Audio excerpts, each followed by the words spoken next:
Hello, friend. John Dalton here for the Emergence podcast, where we go into consciousness, love, and the mystery. And in this episode, we'll be going into Bruxism, or unconsciously clenching your teeth, family and consciousness, quantum entanglement, investing money, giving your best for no reason, being a bold adult, recognizing that you survived your childhood, the transitory nature of existence, true support, and being your own souvenir. Now, I had a question come in on the Further Emergence Discord. The person says, I was wondering, any advice on Bruxism? I've been clenching my teeth while sleeping for a long time. Dentists only give you that thing to bite on. I fall asleep easily and I don't feel very stressed. Well, there can be lots of reasons for Bruxism. Trauma to your head or neck from the past, that can cause it. Disturbance to your vagus nerve, which goes down either side of your neck, that can cause it. Digestion, issues to do with your digestion, that's a common one. I found that a lot with people actually. There can be problems in your digestion that you're unaware of and that show up in Bruxism. And then from a consciousness point of view, you can be processing a lot of things in your sleep that you are maybe not conscious of. There could be a lot going on, and that can be, show up and grinding your teeth. So yeah, lots of different reasons why.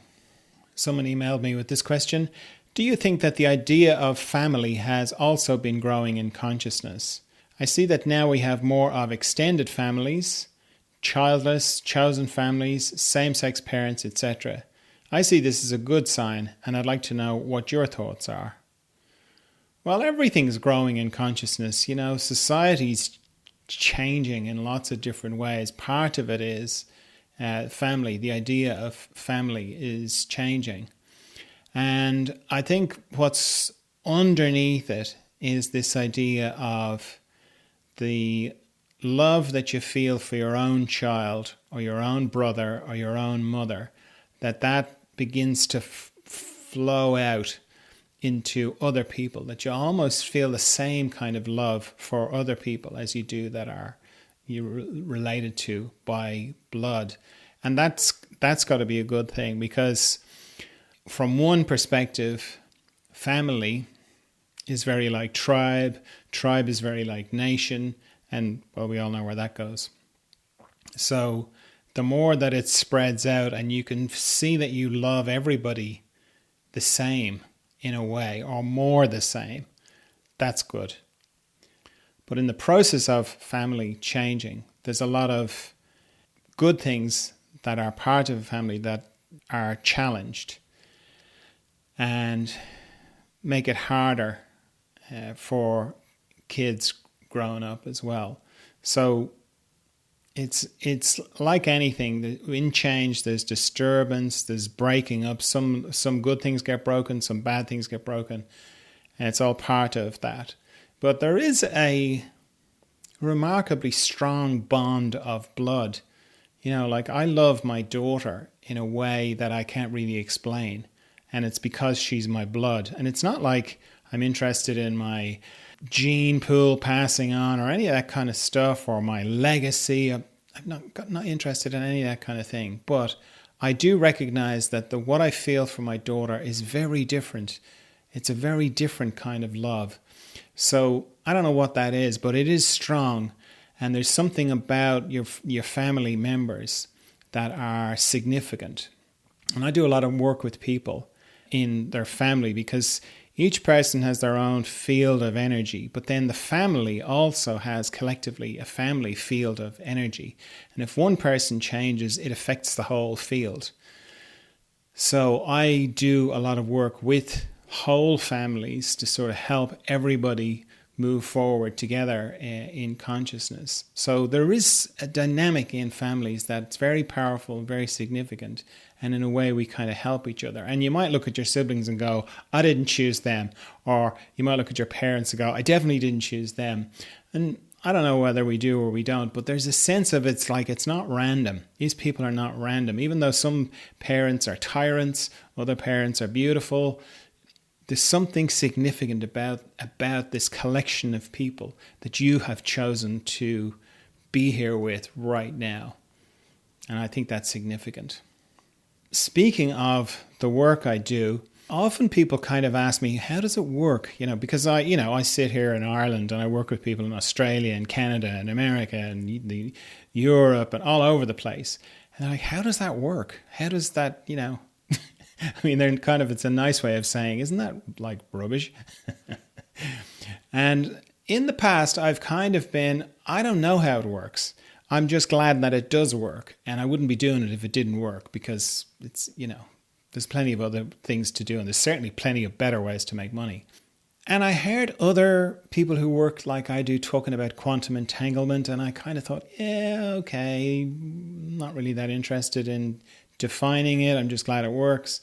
But then I've been learning more about quantum entanglement, and I've been taught more about quantum entanglement, because it's not like I've gone looking for it. It's just come to me. And like quantum entanglement it's this thing in quantum physics where two particles become entangled, and then they can be separated by millions of miles, and you do something with one particle and the other one does the exact same thing instantly. And I think what caught my attention was recently is that the speed of communication between the two particles is faster than the speed of light, which does all the physicists' head in, because nothing apparently is supposed to move faster than the speed of light. But if you have two particles that are entangled and you put one on a spaceship and you fly it to Pluto and you change the one here back on Earth, the one in Pluto changes instantly. And the light from Pluto takes, 12 days to get here. I'm just making this up. It takes days to get here, but the change is instant. So that's how it moves faster than the speed of light. And it kind of occurred to me that what I do is I can entangle myself with the particles in another person's system, so that the changes that happen when I'm working with the person, it happens instantly, and distance doesn't make any difference to it. So I think I'm kind of more leaning more towards it's some kind of quantum entanglement thing, because at the moment physicists they have to entangle them together first and then they separate them. Whereas I think I can do it naturally, or there's some other way. I mean, it'll probably be discovered in time, a way of entangling through focus particles. But I think that's kind of how it works. Einstein used to call quantum entanglement spooky action at a distance. It used to freak him out. Yeah, because he couldn't explain it. And it kind of threw his theory of nothing can move faster than the speed of light out the window. So he wasn't too impressed with it. I got another email with this question. It says, following on from last episode, so do you think that investing money is bad because it would be making your money make more money? I've heard that there are ethical options to invest, but I didn't really research it yet. Short answer, yes. Because it comes to from that thing of, what are you trying to do with your money? It's like, I've got extra money. I've got to get my money to make money for me. And as I was saying in the last episode, money doesn't make money. I mean, yes, it does in the current sort of system, but it doesn't create value in the same way as I do a service and people pay me for it. I make a thing, people pay me for it. I provide value, people pay me for it. Okay, making money is not providing value. You could say, well, lending me the money that's very helpful and valuable to me, and I'm happy to pay for it. No, but it's not friendly. If you've got it spare, just lend it. You don't have to make money off it. And it's the same with investing. It's like I'm going to get a bit of the profit of this company. Profit I had nothing to do with, that I put nothing in except a bit of money, a bit of spare money that I had. Okay. And what I am saying is we have to stop investing. We have to stop making our money make more money, because that's why we're in the meta crisis that we're in at the moment. And we have to get more creative. We have to find other ways. And if you really want to invest, there's lots of microfinancing you can get involved in. Kiva is a great one, kiva.org.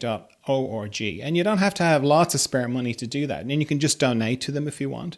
But you can lend money to somebody in another country who just wants enough money to buy a sewing machine to start a little business. or just wants to buy a kettle to start a little coffee shop, or something small like that, just something small that they need, that will help them. You can do that right now. And don't charge them any interest. You can, I think, through Kiva charge them interest. But why do you need to? If you've got the money spare, what do you need? Great, good for you. But you don't have to try and squeeze somebody else because you happen to have a bit of extra. Spread it around a bit. We have to let go of this idea of that there isn't enough.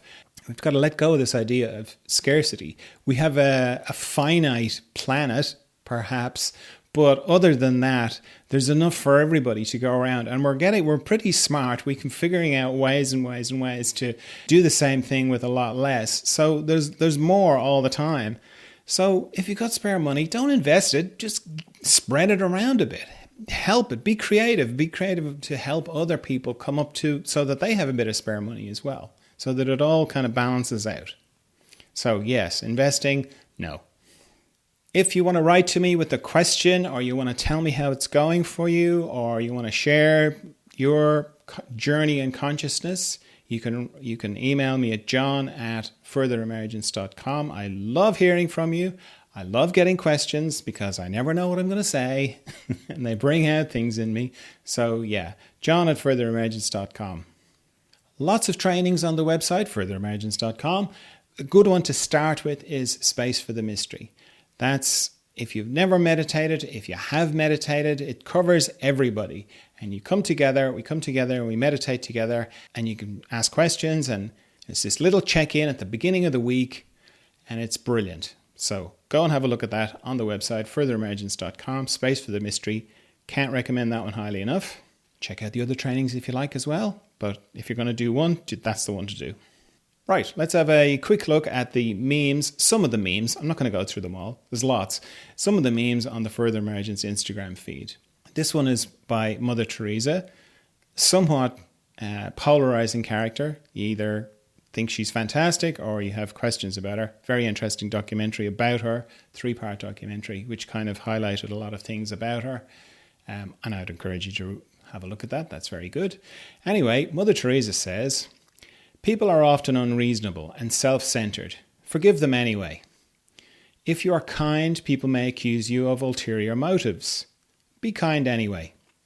If you are honest, people may cheat you. Be honest anyway. If you find happiness, people may be jealous. Be happy anyway. The good you do today may be forgotten tomorrow. Do good anyway. Give the world the best you have, and it may never be enough. Give your best anyway." And this is brilliant advice and a brilliant way to live. Just do it anyway. Just give anyway. Let go of this idea of the good guys have to win. I have to see the beautiful reflection of my goodness. I have to see that coming back at me. You don't. Just do it anyway. And my thing is, do it for selfish reasons, meaning do it because it makes you feel good. And be honest about that. I like being kind because ultimately I feel good when I'm kind. Now maybe I feel good because I'm in tune with my deeper nature and my essence and all that. It is all true, but I'm doing it because it makes me feel good. Okay? I give people presents because ultimately it makes me feel good. I'm honest because it makes me feel better than being dishonest. God, being dishonest is awful. It feels terrible. I'm authentic because not being authentic feels awful. So I'm being authentic because it makes me feel good. So do it anyway. Don't expect anything back. Don't expect people to see what you're doing. Don't think, where's karma? I'm doing good deeds, so good deeds will come back. Yeah, it generally works, but it doesn't always work. And you can't always see it immediately. So don't do things from I'm investing some goodwill in the karmic bank and I'll be able to make a withdrawal. It doesn't work like that. Just do it anyway. Just give anyway. Be good anyway. Give your best anyway. Next one is a quote from Bertrand Russell. He says, "The whole problem with the world is that fools and fanatics are always so certain of themselves and wiser people so full of doubts." And that was true, and maybe it is true, but it has to change. All the quiet people, that's you listening to this or watching this. That's you. Even though we are full of uncertainty, we have to start being a little bit louder. We have to join the conversation. We have to say, you know what? I don't think that's the right thing to do. And put up with whatever comes as a result. Because it only occurred to me a couple of weeks ago, and I wrote about this recently, is that when I was a kid, my mother never said, now, don't be a naughty boy. What she said was, don't be bold. Being bold was the thing, Don't be a bold child. You're a bold boy. You're a bold girl. That child, that your friend, very bold, okay? And then it kind of dawned on me, like, what an insane word to ascribe to being naughty or misbehaving. Bold. So there's a whole generation of people, my generation, and probably subsequently, I'm sure it's still being used, that are not being bold. And fuck it, now's the time to be bold. We have to be bold now. We're in a pretty intense kind of situation. So all that boldness made us all a bit meek, because that's the opposite of boldness. I don't like to think I'm a meek person, but I think it's in there. So be bold. Be bolder than you feel comfortable being. And sort of see, yeah, God, I've been told my whole life not to be bold. And now boldness is required. And that doesn't mean you're going to become this clanging pot that's just, oh my God. You won't do that. But we do have to be bold now. Next one is, you've made it through every single worst moment of your life. Have no doubts that you'll continue to survive and thrive. This is so important to remember, that you made it through your childhood. Often a lot of the stuff that becomes sabotaging behavior was necessary to make it through childhood. Now, as an adult, you're in the process of trying to defuse the bombs, defuse the tripwires, defuse all these things that you put in place to get you to survive. And if you immediately just start attacking yourself going, what the hell is wrong with me? Why am I always sabotaging myself? Why do I do this? Why do I push people away from me who love me? Why are my finances a ruin? And so on and so forth. If you kind of start from the acknowledgement of, I put things in place to survive my childhood. They're still operating. Now my work is to thank those parts of me, and to figure out how to get them to stand down from high alert and to let go of control of certain things so that I can thrive and survive. But it starts with acknowledging, I survived. I made it through. I no longer need to be afraid of this situation. I no longer need to be afraid of this thing. I know I can see now that I'm strong enough now to withstand certain things. So it's really important to acknowledge that you survived and that you'll continue to survive, and that old, dated and outmoded ways of handling things are no longer helpful, no longer applicable. Next one is great, short. It's a piece of artwork by Scottish artist Robert Montgomery, and written in kind of neon. It's a sign that says, all palaces are temporary palaces. And that's really good, and it sort of goes back to what I was saying about investing and having more and trying to put things aside. It all goes. Doesn't matter how much money you have, okay? Who's the richest person in the world at the moment? I don't know. Jeff Bezos, Bill Gates, Mark Zuckerberg. They're the billionaires or whatever. They're going to die. Just like you, There's a quote from a Shakespeare poem that always stays in my mind. Sceptre and crown must tumble down, and in the dust be equal made with the crooked scythe and spade. For some reason that always stayed in my mind. And it's that thing of I think the poem is called Death the Leveller. I don't think it's Shakespeare actually thinking about it. Anyway, it's this idea that the king and the person who's ploughing in the field end up in the same grave, or they end up on the ground like everyone else, And it's this idea of all palaces are temporary palaces. Everything is going to pass for you and for me. And it's very quick, it goes by very quick. So, yeah, have a nice house, be happy, be warm, all the things that we all aspire to. But after that, there's studies, endless studies that say that past 70 grand a year, you don't get happier. 140 grand a year does not make you happier. It doesn't make you twice as happy as 70 grand a year. The more money doesn't equal more happiness. And when we can kind of get that and get beyond the conditioning of the new thing, the next thing, all these things will give us happiness. They won't give us happiness, of course. They give you a little short bit of happiness, but not long-term satisfaction, deep, soul-enriching happiness. Things don't give us that. Other things do. And the thing is, I don't mean other objects, I mean inner things do. Once you start to get that and go, yeah, all palaces are temporary palaces, then you can start to go and look for them. You can go and look for your inner palaces, because maybe you can take with you. This next one's great. It says, if you see someone falling behind, walk beside them. If you see someone being ignored, find a way to include them. Always remind people of their worth. One small act could mean the world to them. And this is great because it's saying walk beside them. Often people, it's almost like a short attention span for compassion. It's like they see something and then they want to rush in, and instead of walking beside the person, they want to pick them up and carry them, But you can't carry someone for long. Plus it's disempowering. Plus it doesn't help. But you can walk beside them. You can share space with them. You can hold their pain, the field of pain, if they're in pain, with them without trying to fix anything, unless they ask you, of course. But most people don't want to be rescued. They just want a bit of company on a difficult stretch of the road.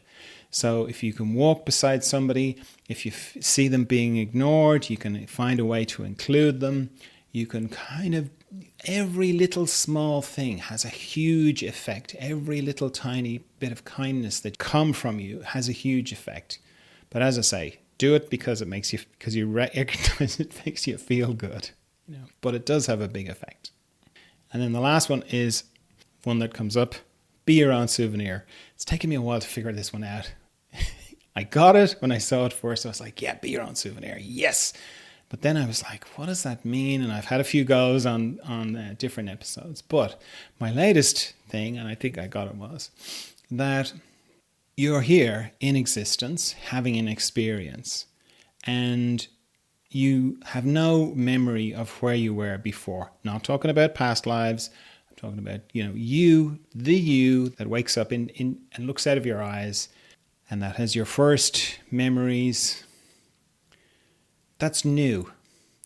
And what that becomes as you go through your life will be what you take with you. So you will become the souvenir that you bring back to wherever you were beforehand from your life in existence. That's what I think this means. Be your own souvenir. Be something that, if you've ever been on a holiday and it was a good holiday. It was a really good holiday. And you got a little souvenir. And really a souvenir is something to remind you of what a great time you had on the holiday. And if it's a really good souvenir, it encapsulates everything that was good about that holiday in this little object. And whenever you look at it, you just have immediate access to all the feelings of what a great time you had there. Think of your own life and who you're becoming in the same way. That wherever you go after this, that you will be able to feel the same feeling of like, what a great life this was in who you are. Be your own souvenir. All right, that's all I have for you this week. I trust you're well. I trust you're of good cheer. And I'll talk to you again soon. Bye.